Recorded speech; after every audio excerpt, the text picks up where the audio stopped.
وہ آئے جن کے دم سے عرش اعظم پر اجالا تھا۔ کون؟ ہم سب کے آقا پیارے نبی محمد عربی صلی اللہ علیہ وسلم، اور انہی کی آل سے میرے بہت ہی محترم مشفق جناب حضرت قاری محمد ارشاد صاحب جو پیارے نبی صلی اللہ علیہ وسلم کی آل سے تعلق رکھتے ہیں، وہ تشریف لا چکے ہیں۔ حضرت کی نصیحت، حضرت کی تلاوت، تمام ہی چیزیں، بس میں تو مجھے کہا گیا تھا حضرت کا تعارف بیان کرنا، میرے بہت دنوں پہلے ایک شعر میں نے پڑھا تھا، وہ ذہن میں آیا، اور وہ کچھ بات ذہن میں آئی کہ اگر سورج کو ہم چراغ دکھائیں دنیا والے ہمیں بیوقوف کہیں گے، جی چاند اور اس کے صاف و شفاف چاندنی کا ہم تعارف کرائیں، لوگ کہیں گے کیسا بیوقوف ہے، ہم چاند کو نہیں دیکھتے، ہوگی نہیں بات؟ تو جس طرح چاند کا، سورج کا تعارف کرانا، اجالے کا تعارف کرانا حماقت اور بیوقوفی ہے، اسی طرح میں سمجھتا ہوں میں اپنے چھوٹے سے منہ سے ان کی کیا تعریف کر سکتا ہوں اور کیا تعارف کرا سکتا ہوں۔ مادر علمی دارالعلوم دیوبند کا ایک انمول ہیرا مائناز استاذ تشریف فرما ہے، ذہن میں ایک شعر آیا تھا کہ چہرہ کھلی کتاب ہے عنوان جو بھی دو، چہرہ کھلی کتاب ہے عنوان جو بھی دو، جس رخ سے پڑھو گے پہچان جاؤ گے۔ جناب حضرت قاری سید محمد ارشاد صاحب استاذ دارالعلوم دیوبند تشریف فرما ہے، وہ تشریف لا رہے ہیں۔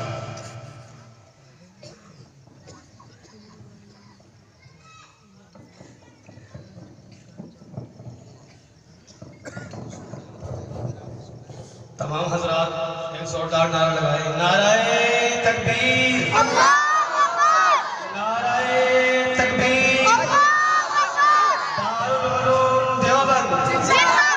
دارالعلوم دیوبند، دارالعلوم اشرفیہ، دارالعلوم اشرفیہ، مولانا قاری محمد ارشاد صاحب، مولانا قاری محمد ارشاد صاحب،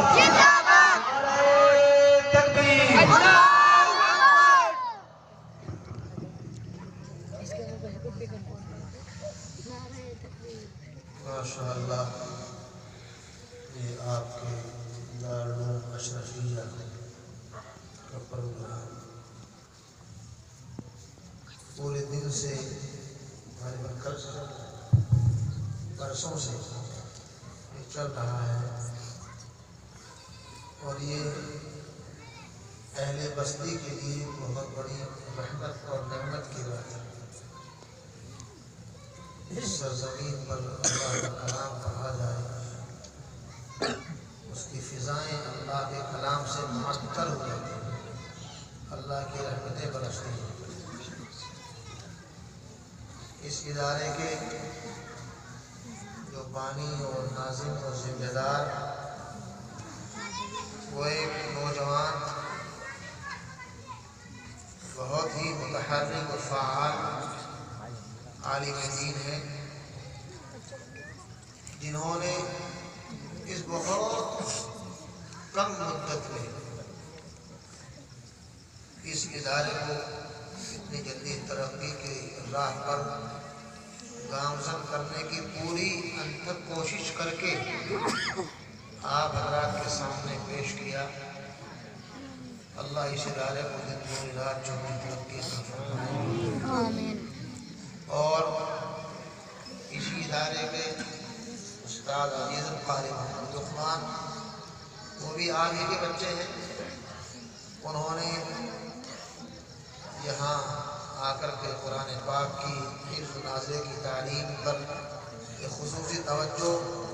تو پہلے ہی سے یہاں چل رہی ہے، مزید آپ اور جو حضرات اس مدرسے کے معاونین ہیں، مخلصین محبین ہیں، اور پورے بستی کے لوگوں کو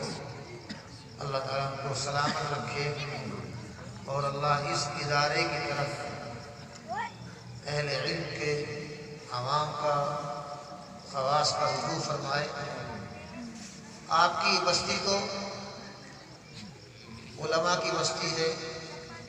حفاظ کی بستی ہے، یہاں ہمیشہ سے حافظ عالم رہے ہیں، اور اللہ والوں سے اس بستی کا خاص تعلق رہا، اور اسی کا نتیجہ ہے کہ آج جو ہمارے سروں پر ٹوپیاں اور داڑھی نظر آتی ہیں، یہ انہیں اہل اللہ کی صحبتوں کا نتیجہ ہے۔ ابھی رفیق محترم حضرت مولانا بیان فرما رہے تھے، یہ بھی آپ ہی گاؤں کے مدرسے کے ذمہ دار ہیں، یہ بھی بڑے اچھے اور بہتر انسانوں میں سے ایک انسان ہے کہ جن کا مقصد اور نہ بشورہ اللہ کے دین کی تعلیم، قرآن۔ اور میں نے مولانا سے وہاں بھی عرض کیا تھا، اور جو بات آ گئی تو یہاں بھی عرض کر دوں، وہی بات دہرا دوں کہ ہم سب کو قرآن پاک کی اچھی سے اچھی اور بہتر تعلیم کے بارے میں سوچنا چاہیے۔ اللہ ہم سب کو اپنے کلام کی اچھی تعلیم دینے کی، ہمیں سیکھنے کی توفیق عطا فرمائے۔ قرآن پاک، اس کی تلاوت کے کچھ حق ہیں، کچھ ادب ہیں۔ حق تو یہ ہے کہ اس حرف قرآن کے حروف کو، اس کے جو نکلنے کی جگہ ہے، مخارج، ان کے صفات، ان کے ساتھ ادا کیا جائے۔ ادب یہ ہے کہ قرآن پاک کو غور سے سنا جائے۔ فائدہ یہ ہے کہ جب قرآن پاک آدمی پڑھتا ہے یا سنتا ہے تو چاہے پڑھنے والا سمجھے یا نہ سمجھے، ہر حرف پر 10 نیکیاں ملتی ہیں۔ کتنی ملتی ہے بھائی؟ چاہے آپ سمجھ کر پڑھیں یا بے سمجھے پڑھیں۔ آج ایک بہت بڑا فتنہ ایسا بھی شروع ہو گیا ہے جو لوگوں کو گمراہ کرتا ہے، اور وہ یہ کہتا ہے کہ قرآن پاک کو بغیر سمجھے پڑھنے سے کوئی فائدہ نہیں۔ آپ نے سنا ہو؟ وہ فتنہ ہے اس زمانے کا جو یہ کہتا ہے کہ قرآن پاک کو بغیر سمجھے پڑھنے سے کوئی فائدہ نہیں۔ کیوں؟ میرے آقا جناب محمد مصطفیٰ صلی اللہ علیہ وسلم تو ارشاد فرما رہے ہیں، من قرأ حرفا بکتاب اللہ فلہ بہ حسنۃ والحسنۃ بعشرۃ امثالها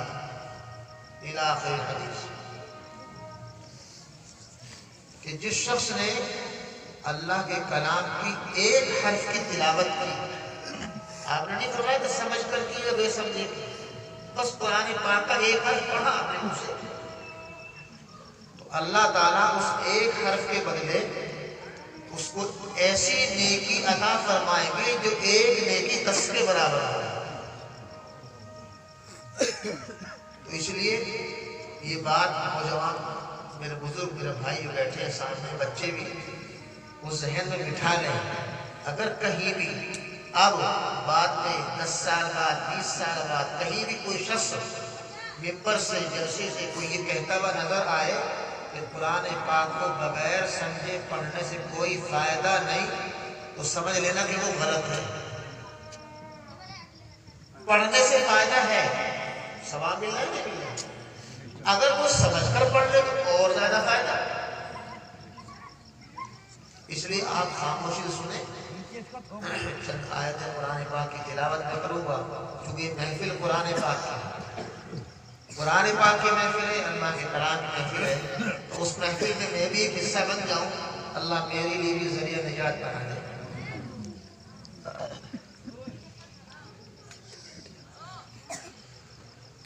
اعوذ باللہ من الشیطان الرجیم،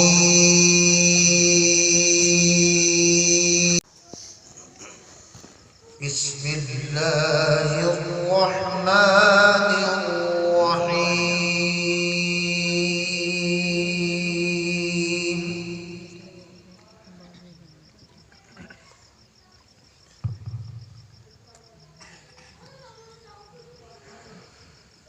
هو اللہ الذی لا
قل